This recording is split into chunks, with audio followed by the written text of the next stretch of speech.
She misses the man she can't predict, not the man who performs. Let's be real, folks. You've tried being nice, funny, always available. You reply fast, explain yourself, crack jokes to fill the silence, and somehow she still drifts. You plan the dinner, you send the playlist, you give reassurance on demand, and she thanks you with distance. That isn't bad luck, that's bad strategy. When you make yourself easy to read, you make yourself easy to forget. Here's the shift. You stop chasing comfort and start building curiosity. You create emotional echoes she replays when you're not there. You leave mystery gaps her mind wants to close. You anchor moments so her body remembers your presence long after the conversation ends. This isn't manipulation, it's discipline. I'm here to help you wake up, not to coddle you, my friend. In this video, I'll give you the simple, Stoic-backed moves that separate you from every man competing for attention. You'll learn how to speak less and mean more, how to time your exits, how to use silence like a signal, and how to walk away with calm so she leans in with desire. High-value women don't choose noise, they choose gravity. Build gravity and options collapse. If you're tired of being almost memorable and ready to be unforgettable, stay with me. No fluff, just results, gentlemen. Let's get into it. Number 1. The emotional echo. Listen, my friend, women don't miss your presence. They miss how they felt in your presence. That's what most men never understand. You can send her 100 texts, post the best version of yourself online, even say all the right words. But if she doesn't feel something deep when she thinks of you, she'll move on like you were never there. The secret isn't to do more, it's to leave an imprint. Think about it like this: emotions are echoes. They linger long after the sound stops. When you trigger the right emotion in a woman, her brain replays it over and over, even in your absence. That's when she starts missing you without understanding why. Let's take a real example. David, 48, divorced for 3 years, started seeing a woman named Claire, 44. He was kind, generous, always checking in, but nothing stuck. She liked him, she just didn't miss him. Then one night, instead of talking about work or being agreeable, he shared something raw. He told her about the first time he failed, how he rebuilt himself without asking for pity. He didn't overshare, he owned it. The silence afterward wasn't awkward, it was electric. 2 days later, she texted him first. I can't stop thinking about that story. That right there is the emotional echo. Men think attraction is built in the moment. It's not. It's built in the aftertaste. How she feels when the conversation ends, how her body reacts, when she remembers your tone, your stillness, your eyes. Those moments plant the seed. And when you leave, her mind waters it. Here's what kills the echo: neediness. If you're always trying to reassure her to fill the silence, you smother the space where emotion grows. Let her miss you by not flooding her with access. You're not punishing her, you're allowing the memory to breathe. Marcus Aurelius said, "What stands in the way becomes the way." In other words, don't run from the pause, let it work for you. After a great moment, step back. Don't text the next morning just to prove interest. Let anticipation do the heavy lifting. The silence after impact is more powerful than the noise before it. Want her to miss you? Don't give her everything in one sitting. Show depth, not detail. Hint at stories, don't explain them. Let your tone carry weight. Speak less, mean more. The goal isn't to impress her in real time, it's to create a resonance that follows her home. Because here's the truth, emotional echoes don't fade quickly. They replay in quiet moments while she's driving, showering, or lying awake at night. That's when she feels you again, not as a text on her phone, but as a pulse in her memory. If you build that kind of presence, you'll never have to chase anyone. They'll come back to reconnect with the version of themselves they only feel around you. If this hits home, type it in the comments. I create echoes. Stick with me, because what's next will show you how mystery turns memory into obsession, and you won't want to miss that. Number 2. Mystery turns her on.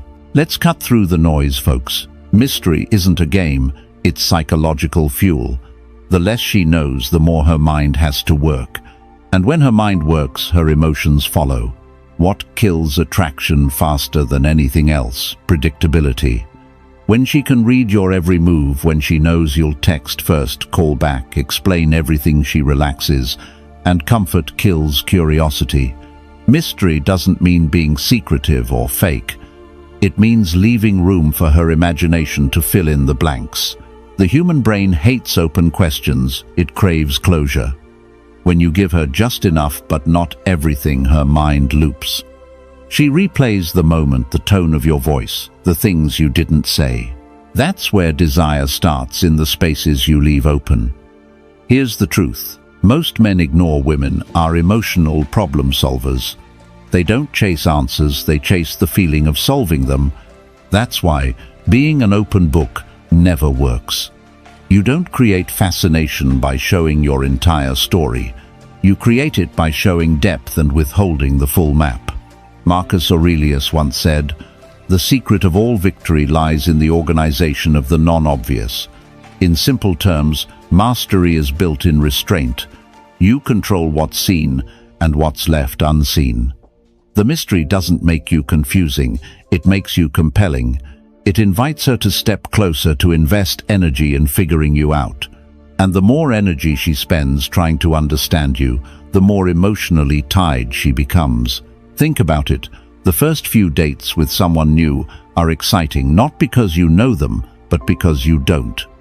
Every detail feels charged because your brain is filling gaps, guessing motives, imagining possibilities. That's dopamine at work, the brain's reward chemical triggered by anticipation, not certainty. The moment she has you all figured out, the reward fades. The Stoics understood this long before neuroscience did. Epictetus taught, if you wish to be loved, love moderation. Moderation in words, in actions, in access. You give enough to connect, but never so much that you become ordinary. Your life, your thoughts, your plans, they should unfold gradually. Like chapters of a story she earns the right to read. Here's a rule you can live by: never explain everything you feel. Show understanding through behavior, not explanations. When you answer questions, give short truths that open more curiosity. If she asks, "What are you thinking?" don't dump your entire inner world. Try just watching how people move. That's it. Let her wonder what that means. You haven't lied, you've created intrigue. Mystery also lives in timing. Respond when it makes sense, not instantly. Leave pauses in conversation. Hold her gaze, then look away first. Every small act of unpredictability builds tension. Tension is the pulse of attraction. Seneca said, "Nothing is more honorable than a heart that does not hurry." Don't rush to fill space with noise or reassurance. Your silence, when used with calm intent, becomes magnetic. She starts to lean into the quiet, because that's where she feels something she can't quite name. And remember, mystery isn't manipulation, it's mastery of attention. You're not withholding out of fear, you're pacing connection out of strength. So keep your life a story worth discovering, not a script already read. When she can sense there's always more behind your calm, she'll never stop thinking about what's next. If you get this, drop it below, I master mystery. Stay tuned, because next we'll talk about how to anchor that emotion so it keeps pulling her back again and again. Number 3. Anchor her desire. Here's the truth, my friend. Attraction doesn't live in logic. It lives in anchors. Moments, words, touches, or even sounds that attach emotion to memory. And if you understand this, you'll stop chasing attention and start owning presence. When you make a woman feel something powerful, her brain ties that emotion to whatever triggered it you. That's called associative imprinting. Every time she feels that emotion again, her mind replays you like a song she didn't mean to love. Let's make this real. Tom, 46, met Melissa, 43, at a small wine bar in Austin. They had instant chemistry, deep talk, laughter that spark everyone chases. But Tom didn't overplay it. He didn't fill every silence. He watched her speak, listened fully, then leaned in and said quietly, "You have a calm way of making chaos feel like peace." That line wasn't flattery. It was emotional framing. He tied her energy to his perception. For the rest of the night, every time she smiled, she remembered that moment. When they parted, he simply said, "Let's not ruin this by saying too much," then left. 2 days later, Melissa texted, "I can't stop thinking about what you said." That's anchoring. He linked a specific emotional state being seen and desired calmly to him. You can do the same, but only if you stop trying to impress and start creating moments of emotional focus. Think less about saying the right words and more about how you want her to feel. Safe, desired, intrigued. Choose it then, design for it. Here's the formula. Emotion plus timing plus sensory cue equals anchor. When you trigger emotion, pair it with something physical or verbal that's uniquely yours. A slow smile, a soft pause before saying her name, a question no one's ever asked her before. The next time she feels that emotion in the shower, at work, anywhere, the brain brings you back with it. Marcus Aurelius said, "The soul becomes dyed with the color of its thoughts." When you create the right emotional color in her mind, it stains everything that follows. Anchors can also be simple. A scent you wear only once in a while, a song you hum quietly, a word you use sparingly. It's not about quantity, it's about intensity. The fewer the cues, the stronger the association. But don't overdo it. If you repeat the same gesture or phrase too often, the brain desensitizes. Anchors lose power when they become predictable. Think of them like sparks, small, well-timed, intentional. Let me be clear, this isn't manipulation. You're not forcing emotion. You're giving her experiences worth remembering. Real connection feels different, and when it does, the brain labels it as rare. Rare things stick. If you've ever noticed how a single glance or moment of silence can stay with you for years, that's proof. The human mind remembers energy better than words. And that's what women miss most. Not what you said, but how your presence made them feel seen without effort. So next time you're with her, forget the lines. Focus on the atmosphere. Let the room slow down when you speak. Let your calm become the thing she feels safest around. Because once her emotions anchor to you, she'll start chasing that peace like oxygen. If this makes sense, type it in the comments. I build emotional anchors. Stay with me, because next we'll talk about the fine art of uncertainty and how a little unpredictability can make her crave you even more. Number 4. The power of uncertainty. Let's be real, my friend. Certainty feels good, but it doesn't attract. Comfort might keep her calm, but uncertainty keeps her awake. The moment she knows exactly how you'll respond, when you'll text, and what you'll say, the mystery dies. And when mystery dies, desire fades with it. Here's the paradox. Women don't crave chaos, they crave emotional tension. They want to feel slightly off balance, just enough to wonder, what's he thinking? What's he going to do next? That tension keeps her engaged. It's the difference between watching a movie where you know the ending and one where every scene keeps you guessing. Most men kill uncertainty by trying to prove reliability. They over-explain, over-communicate, and overshare. They think safety means transparency, but it's the unknown that pulls people closer. Predictability doesn't build connection, it builds routine. Marcus Aurelius once said, "If it is not right, do not do it. If it is not true, do not say it." He wasn't telling you to be robotic. He was reminding you that control isn't about saying more, it's about saying less with intention. The Stoics valued restraint not as silence but as strength. You control the frame when you control your impulses, especially the impulse to explain yourself. When you remove the element of mystery, you also remove her investment, because emotional investment comes from curiosity. When she's unsure where she stands, Her mind works harder to interpret you. That effort, that mental energy deepens the emotional bond. Think about your own experiences. The people who linger in your thoughts aren't the ones who gave you everything easily. They're the ones who left you wondering. They said something that made you think. They left a moment hanging in the air, unfinished but charged. Uncertainty, when used correctly, is not manipulation, it's emotional leadership. You're guiding the rhythm of connection. You're allowing her to lean in, to fill in the blanks, to chase understanding. The key is balance. Too much distance feels cold, too much clarity feels dull. The art is in giving her just enough to stay intrigued. Seneca wrote, "The whole future lies in uncertainty. Live immediately." In other words, stop trying to control the outcome. Control yourself instead.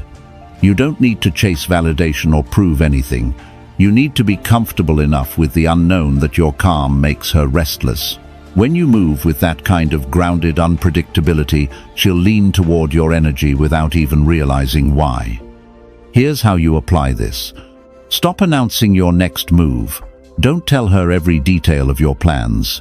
When she asks about your day, give her the truth, but not the entire story. Good, productive. Got some things done I've been working on. Then change the subject, not cold composed. When you part ways, don't always say when you'll text next. Let her wonder. That wondering builds anticipation, and anticipation is the fuel of attraction. Remember, certainty is comfort, uncertainty is chemistry. And chemistry is what she remembers long after the words fade. If you've ever felt tired of being predictable, this is your moment to shift it.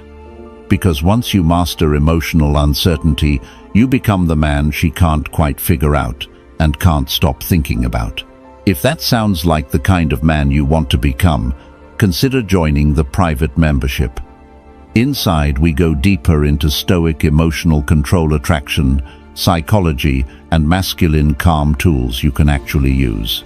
Join if you're serious about leveling up, not just watching from the sidelines. If this resonates, say it: I master uncertainty. Number 5. Leave her wanting more. Let's talk about one of the hardest lessons for men to learn: knowing when to leave.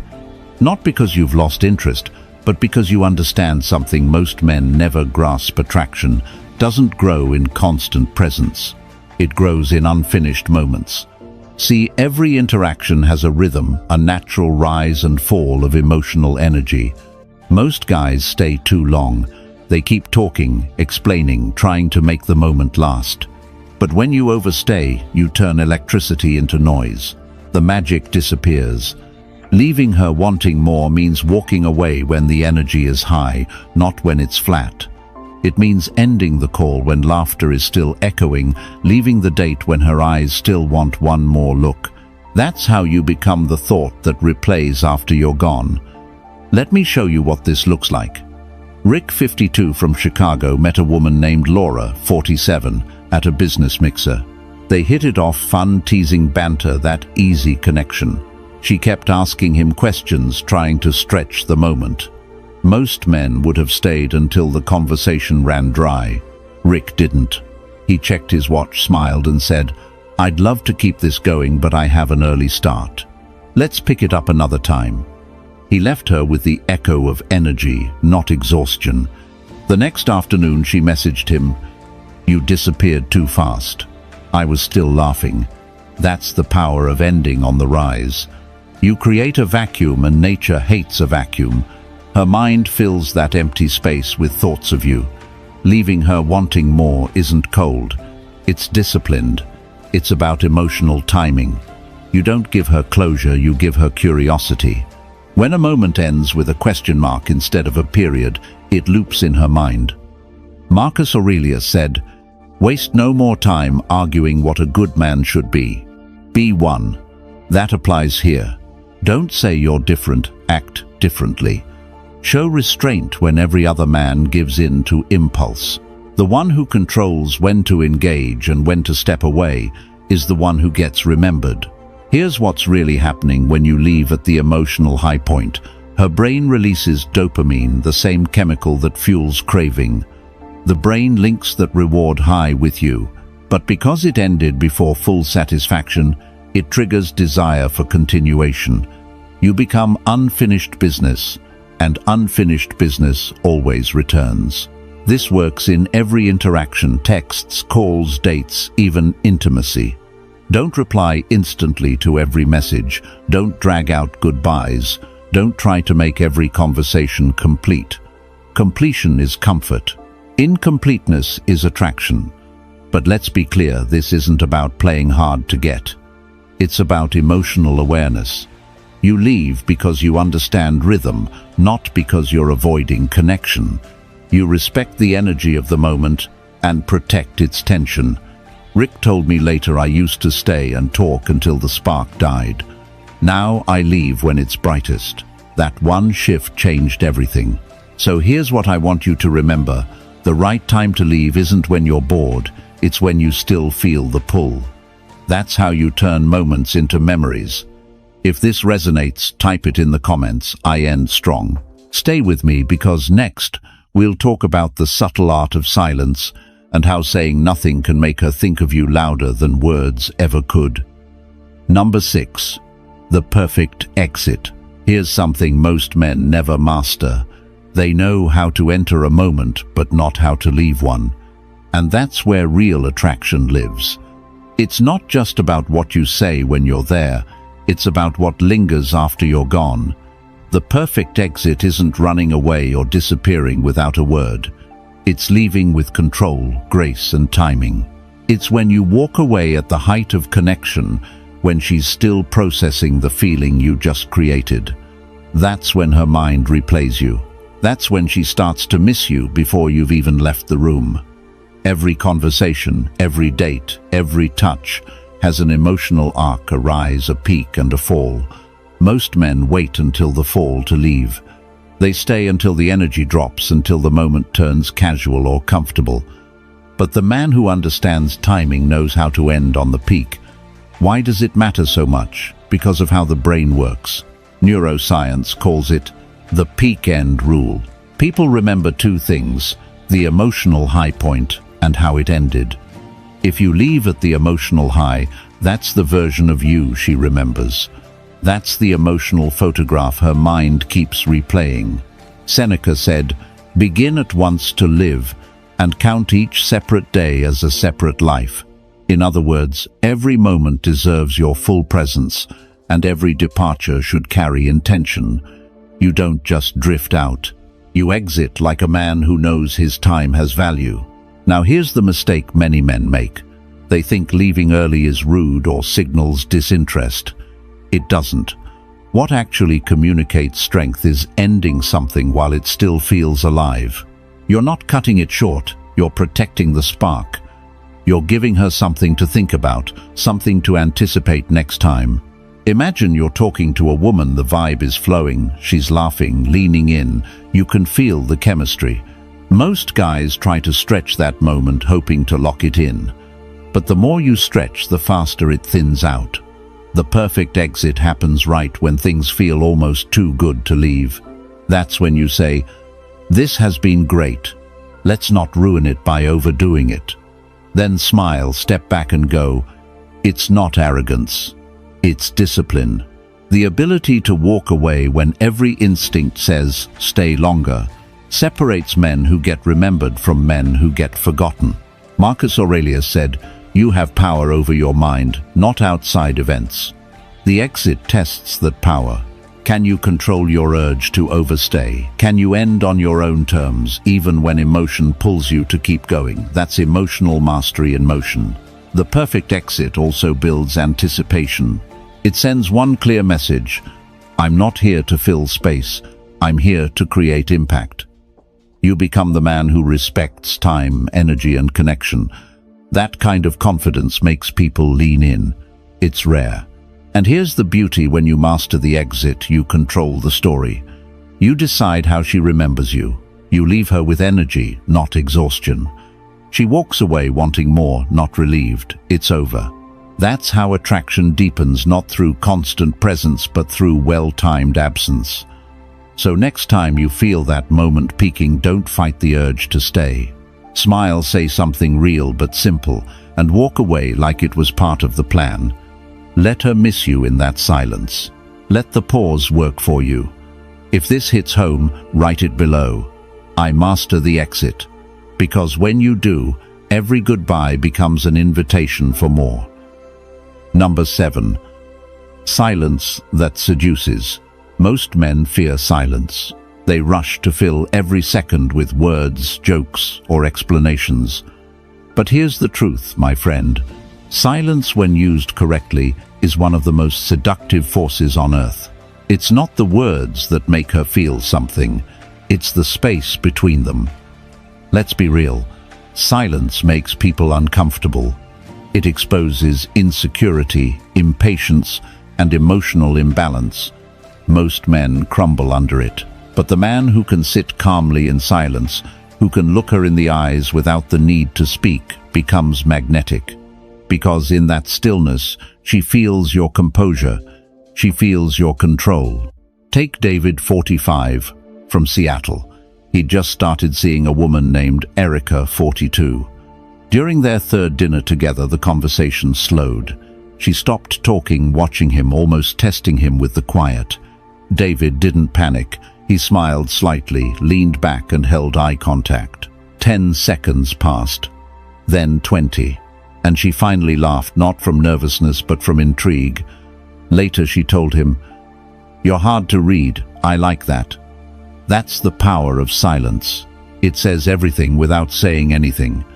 See, women are emotional readers. They feel more than they hear. When you stay silent and comfortable, she reads that calm as power. But when you fidget, overtalk, or rush to fill the air, she senses weakness, a lack of grounding. Seneca wrote, "Silence is a lesson learned from the many sufferings of life." In other words, true silence isn't empty, it's earned. It's what comes from mastering your emotions so completely that you no longer need noise to validate your presence. Here's what most guys get wrong. They think silence means doing nothing. It doesn't. It means owning the moment without effort. Your posture, your breathing, your expression, that's your language now. When a man can communicate confidence through stillness, it leaves a deeper impression than 1,000 clever lines. Imagine this. You're sitting across from a woman, the conversation hits a pause. Instead of panicking, you let it breathe. You sip your drink. You glance at her, not with hunger, but with certainty. That pause becomes electric. Because in her mind, she's asking, what's he thinking? Why isn't he trying so hard? That's seduction without words. That's dominance without aggression. But silence doesn't just happen in person. It's equally powerful in your absence. When you stop texting first, when you delay your response, when you don't jump to fill the digital gap, that's psychological silence. And it makes her lean in, because humans chase what pulls away. David told me later, when I stopped trying to prove myself, women started chasing the mystery. He realized silence wasn't distance, it was gravity. It draws people in when you use it with confidence. The key is this: don't weaponize silence. Don't use it to punish or manipulate. Use it to lead the emotional rhythm. Create calm where others create chaos. The right kind of silence doesn't push her away, it makes her crave your presence. Remember, words are cheap. Every man can talk. But few can stay silent and still make her feel seen. If you've ever talked too much and watched the spark fade, this is your sign to stop chasing comfort and start mastering quiet. Because silence, when paired with strength, doesn't repel, it seduces. Type it in the comments, my friend, I speak through silence. And stay tuned, because what comes next will show you how to leave a lasting mark without ever saying goodbye. Number 8. Less is more. Here's something most men don't understand. Attraction doesn't grow from effort, it grows from restraint. The more you give, the less she values it. The less you give, the more she craves it. In the psychology of desire, less is always more. You see, most guys think that to make a woman like them, they have to constantly prove themselves, constant messages, constant compliments, constant availability. But that kind of energy doesn't inspire attraction. It drains it, because what's always available becomes ordinary. In contrast, when you pull back, when you become selective with your words, your attention, your presence, something powerful happens. She starts to wonder. She starts to chase clarity. And in her chase, she invests emotionally. That's the secret. She values what she works for, not what she's handed. Let's strip this down to its essence. Less effort doesn't mean less interest. It means precision. It means saying what matters, doing what counts, and cutting out the noise. The more efficient your communication, the more powerful your energy feels. Think of it like this: if every man in her life is talking loudly, the one who speaks softly, or only when necessary, becomes the one who stands out. Silence becomes your amplifier. Space becomes your message. Marcus Aurelius wrote, "Waste no more time arguing what a good man should be. Be one." The Stoics understood that real strength is quiet. Real confidence doesn't need to announce itself. When you understand that, you stop trying to impress and start to express. When you say less, your words carry weight. When you appear less, your presence gains gravity. That's what Stoicism and attraction have in common. Restraint creates meaning. Now, this doesn't mean you play distant or cold. The goal isn't to withdraw, it's to be deliberate. When you speak, make it count. When you give attention, make it intentional. Most men scatter their energy everywhere, hoping something will stick. But a focused man, a man who chooses where to place his time, becomes magnetic. Here's what this looks like in real life. Instead of checking in every morning, send one thoughtful message that actually says something. Instead of chasing every conversation, leave one open-ended. Instead of saying, "I miss you," show it in your tone, in your presence, when you're there. That balance of giving less but meaning more creates the emotional tension that makes her miss you, Seneca said. It is quality rather than quantity that matters. He wasn't talking about women, but the principle applies perfectly. The quality of your energy is what women respond to. Every man can give attention. Few can give attention that feels rare. In a world where everyone is loud, restraint feels mysterious. Mystery creates curiosity, and curiosity creates emotional pull. The next time you feel the urge to text, talk, or explain, pause. Ask yourself, am I adding value or filling silence? If it's just to fill the gap, don't. Let her sit with the silence. Let her miss the energy that once filled it. Because when you understand this truth, that less presence can create more impact, you stop chasing attention and start commanding it. And the moment she realizes your energy isn't unlimited, she starts to protect it. That's when you stop being an option and become an obsession. If you feel that shift, drop this in the comments. I give less, mean more. Stay with me, because what comes next will teach you how to turn that restraint into emotional dominance. Number 9. Touch that haunts. Let's be real, my friend. Touch is a language all its own. It speaks louder than words, and when done right, it can stay in her memory far longer than any message you'll ever send. The problem is, most men don't understand the art of touch. They treat it like a goal instead of a language. They rush it. They misuse it. And because of that, their touch is forgotten as soon as it happens. The kind of touch that haunts her, the one she replays at night, is subtle, intentional, and deeply aware. It's not about taking, it's about sending energy. You're not touching her body, you're touching her nervous system. Take Michael, 48, from Boston. He was seeing a woman named Natalie, 44, smart, elegant, guarded. On their third date, they were sitting side by side at a rooftop bar. The wind was cold, the music soft. She was talking about her week, and at one point he simply placed his hand gently on her forearm. Slow, firm, but calm. No words, just stillness. She didn't pull away. She leaned in slightly. Later that night, she texted him, "I can't stop thinking about how you touched my arm." That's not about physical attraction, that's about presence. Because the truth is, your touch carries your state of mind. If you're nervous, your touch feels anxious. If you're desperate, it feels needy. But if you're calm, grounded, and deliberate, she feels that too. Your touch becomes an extension of your emotional control. Epictetus said, "It's not what happens to you, but how you react to it that matters." The same rule applies here. It's not the touch itself, but how you deliver it. Stoicism teaches control, awareness, stillness, all the qualities that make physical connection powerful rather than impulsive. Touch that haunts doesn't happen often. It's rare because it requires restraint. You don't reach out constantly. You let the space between touches build anticipation. The less frequent your touch, the more powerful it becomes. Think about it. The most memorable touches are never rushed or excessive. They happen naturally, usually when words fail. A soft touch on the back when she walks past. A brief brush of the hand that lingers half a second longer than expected. A gentle touch to guide her through a door. Each one leaves a silent mark. Michael told me later, "I realized I used to touch women like I was asking for permission.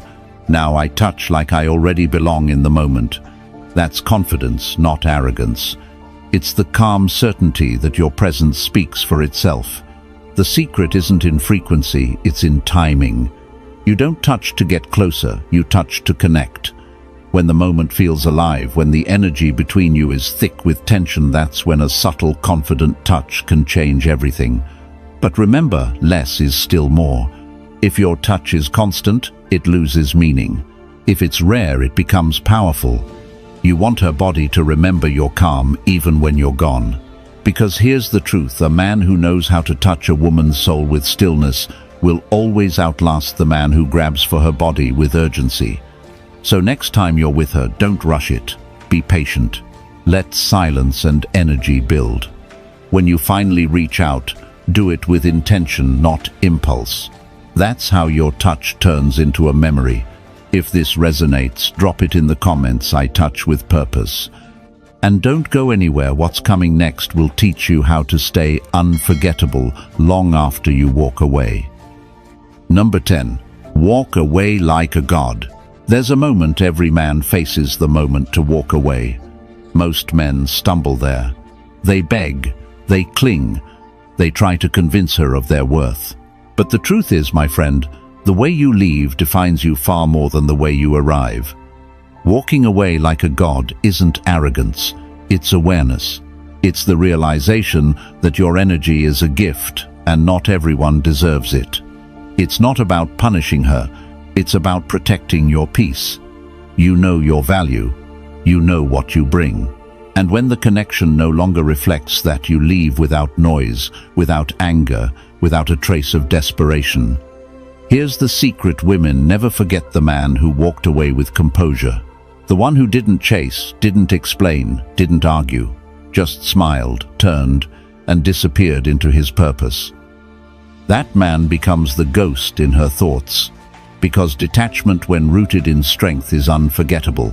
Marcus Aurelius once wrote, "When you arise in the morning, think of what a privilege it is to be alive, to breathe, to think, to enjoy, to love."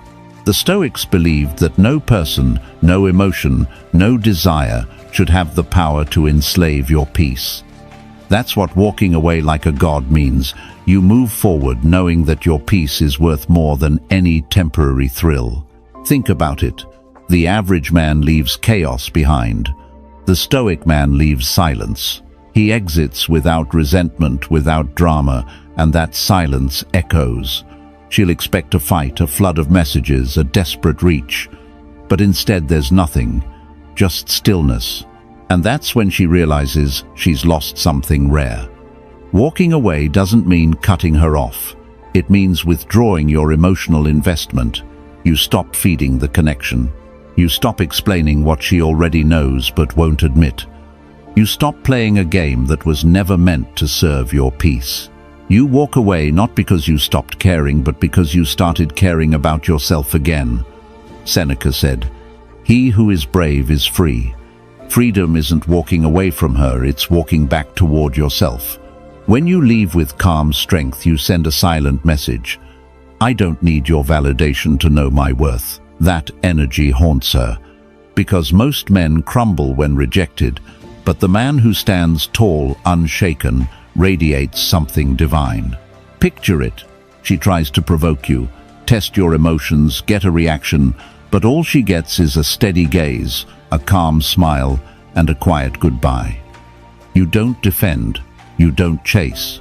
You simply step out of the emotional storm like a man who knows he controls the weather. And here's the paradox: when you truly walk away, that's often when she comes back. Because emotional detachment creates scarcity, and scarcity creates value. But that's not the goal. You don't walk away to be wanted. You walk away because you finally understand you never needed to stay to prove your power. Walking away like a god means you choose yourself every single time. You choose your purpose over approval, your peace over chaos, your growth over validation. So when it's time to go, go with silence, go with grace, go with power. Leave her with calm, not conflict. Leave her wondering, not remembering an argument. Leave like a storm that cleared the sky, because gods don't chase. They simply rise, and everything below learns to miss the light.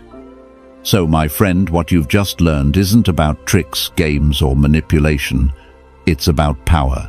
Real masculine power, the kind that comes from emotional control, silence, restraint, and purpose. Every part of this video has been about reclaiming that strength, understanding that attraction isn't built through noise or effort, but through presence, mystery, and calm detachment. When you master that balance, you stop chasing women and start attracting them naturally. If you're ready to take this to the next level, to learn how to live these principles, not just understand them, join the private membership. That's where we go deeper into Stoic psychology, emotional dominance, and the discipline that builds high-value men from the inside out. And if you haven't yet, hit subscribe. Stay connected. Every day we sharpen the mind, strengthen the frame, and remind men like you what real power feels like. Thank you for watching, my friend. Stay calm, stay grounded, and I'll see you tomorrow.